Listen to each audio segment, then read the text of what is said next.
यदि साइन ए बराबर 3/4 तो कॉस ए और साइन ए का मान निकालिए। साइन ए बराबर 3/4 दिया गया है। हम हल में लिखेंगे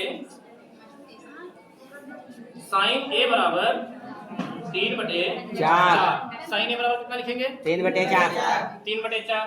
साइन ए बराबर 3/4 लिख लिया हमने। अब हम चाहते हैं कि साइन ए के नीचे साइन ए के सामने साइन ए का फार्मूला लिखते हैं। ठीक है, तो क्या लिखेंगे? साइन ए के सामने लंब बटे कर्ण। क्या लिखेंगे? लंब बटे कर्ण। क्यों? क्योंकि हमें ये पता चल जाए कि ये कर्ण है कि ये लंब है, ये लंब है कि ये कर्ण है, इसलिए हमने सामने फार्मूला लिखा है। वैसे तो हम एक लाइन में दो बराबर लगवाते नहीं है। ठीक है, अब हम एक त्रिभुज बनाएंगे, समकोण त्रिभुज। ये है समकोण त्रिभुज ए बी सी, जिसका कोण बी जो है क्या है? समकोण है। कोण बी क्या है? समकोण है। अब हम देख रहे हैं इसमें कि कोण ए की बात की जा रही है, साइन ए। तो ए के सामने वाला क्या होगा? लंब। यहाँ पर हम ऐसे हिंदी में लंब लिख देते हैं। और ए से जुड़ी एक जो 90 अंश के सामने वाली भुजा वो क्या है? कर्ण। और ए से जुड़ी तीसरी भुजा आधार होगी। देखिए, आधार लंब समझना बहुत जरूरी है, इसी में कंफ्यूजन है सब कुछ। साइन ए बराबर 3/4, 3 होता है, हो गया लंब, और कर्ण कितना हो गया? अब हमें निकालना क्या है? आधार। हम लिखेंगे समकोण त्रिभुज। देखिए, अब तक आपके सामने त्रिभुज नहीं था, एक क्वेश्चन था। क्वेश्चन के माध्यम से हमने त्रिभुज बनाया है।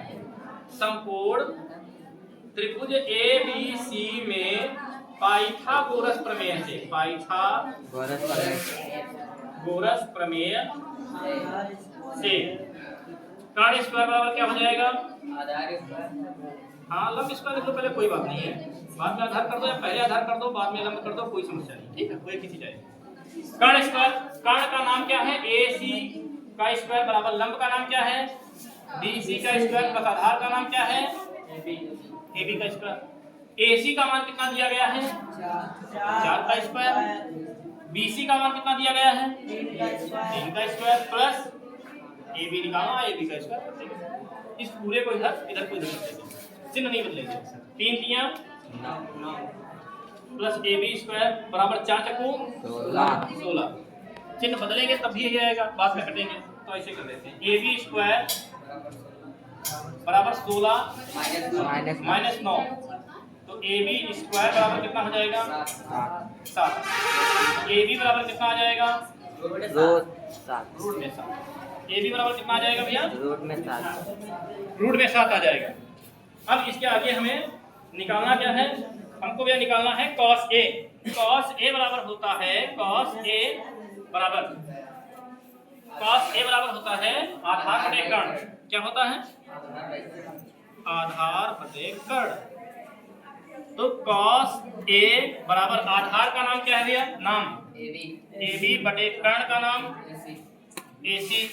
cos A बराबर ए बी कितना दिया गया है? अभी हमने निकाला है रूट में 7 बटे ए सी कितना है? 4। तो ये आपका cos A का मान कंप्लीट हो गया। हाँ, यहाँ ठीक है, यहाँ पर ये रूट 7 है। अब हमें इसके बाद क्या निकालना है? tan A। क्या निकालना है? tan A निकालना है। tan A निकालेंगे तो tan A का फार्मूला होता है लंब बटे आधार। क्या होता है? लंब बटे आधार। लंब भैया, लंब का नाम बताइए क्या है? बी सी बटे आधार का क्या नाम है? A B. tan A बराबर बी सी कितना दिया गया है? 3 बटे ए बी कितना दिया गया है? रूट में 7। बस ये tan A का मान हो गया। ठीक है, cos A और tan A निकालना था, cos A और tan A दोनों मान हो गए। ठीक है, 3 नंबर की क्वेश्चन कंप्लीट हो गया।